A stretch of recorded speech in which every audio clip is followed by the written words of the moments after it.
मेरा नाम स्नेहा है और मैं जयपुर की रहने वाली हूँ। मेरे घर में पापा मम्मी और दादा दादी रहते हैं। मैं अपने माँ बाप की इकलौती औलाद हूँ। बचपन से ही पापा मम्मी ने मुझे बहुत प्यार से पाला है। अब मेरी उम्र 22 साल है और मैं कॉलेज में पढ़ाई कर रही हूँ। हमारे घर में 5 कमरे हैं। एक कमरे में मम्मी पापा, दूसरे में कमरे में दादा दादी, तीसरे कमरे में मैं और बाकी 2 कमरे में अलग अलग कामों के लिए है। मेरे पापा का नाम संतोष है और उनकी उम्र 4 साल है और वे बिजनेस करते हैं। मेरी मम्मी का नाम रेखा है, जो घरेलू कामकाज और पूजा पाठ में ज्यादा समय बिताती है।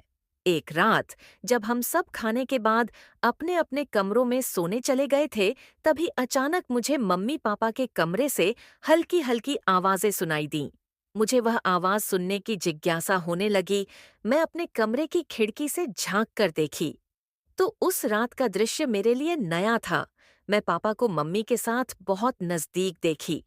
उस दिन के बाद से मेरे मन में पापा के लिए एक अलग तरह की भावनाएं आने लगीं। सुबह जब मैं नाश्ते की टेबल पर पापा से मिली तो अनजाने में ही उनकी तरफ खिंचाव महसूस होने लगी। मैं स्कूल छोड़ने का बहाना बनाकर मैं पापा के साथ अकेले समय बिताने की कोशिश की। एक दिन पापा मुझे स्कूटर से कॉलेज छोड़ने आए। रास्ता सुनसान था और हमारी बातें हल्के हल्के मुस्कुराहटों में बदल रही थीं। पापा को भी शायद महसूस हो रहा था कि मैं उनके साथ समय बिताकर खुश हूं। धीरे धीरे हमारे बीच की दूरी कम होने लगी। एक शाम जब मम्मी घर पर नहीं थीं, तो पापा ने मुझसे कहा, चलो थोड़ी देर घूम आते हैं। उसके बाद हम दोनों एक्टिवा से निकले और उन्होंने मुझे मूवी दिखाने का सरप्राइज दिया।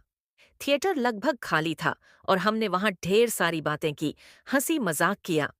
उस रात के बाद हमारे बीच एक अनकहा रिश्ता बनने लगा, जिसमें प्यार, देखभाल और समझ थी। अब पापा मेरा और मैं पापा का दोनों एक दूसरे का बहुत ख्याल रखने लगे। उस रात के बाद से पापा और मेरे बीच एक अलग तरह की समझ बनने लगी थी। हम दोनों ज्यादा बातें करने लगे, कभी चाय के बहाने तो कभी बाजार जाने के बहाने। मम्मी को शायद यह बदलाव महसूस नहीं हुआ, क्योंकि वह अपने कामों और रिश्तेदारों में व्यस्त रहती थीं। एक दिन रविवार की दोपहर मैं अपने कमरे में किताब पढ़ रही थी कि पापा का मैसेज आया, नीचे आओ, तुम्हारे लिए एक सरप्राइज है। उसके बाद मैं जल्दी से नीचे उतरी तो देखी पापा ने गाड़ी निकाली हुई थी और वह मुस्कुराते हुए बोले, चलो तुम्हें एक खास जगह ले चलता हूँ। हम दोनों शहर के बाहर एक शांत खूबसूरत झील के पास पहुंचे। वहां ठंडी हवा चल रही थी, सूरज धीरे धीरे ढल रहा था।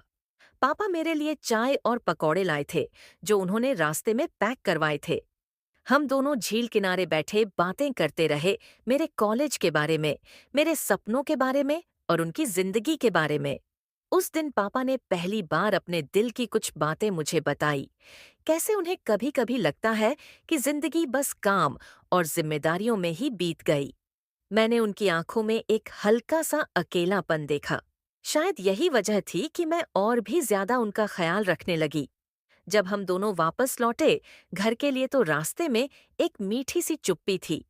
कोई कुछ नहीं बोल रहा था, लेकिन दोनों को ही एक दूसरे का साथ अच्छा लग रहा था। घर पहुंचकर पापा ने बस इतना कहा, स्नेहा, तुम्हारे साथ वक्त बिताकर बहुत अच्छा लगता है। उस रात मैं देर तक सोचती रही, क्या ये सिर्फ पापा और बेटी का रिश्ता है या इसके पीछे कुछ और भी है जिसे हम दोनों समझते हैं लेकिन कह नहीं पाते।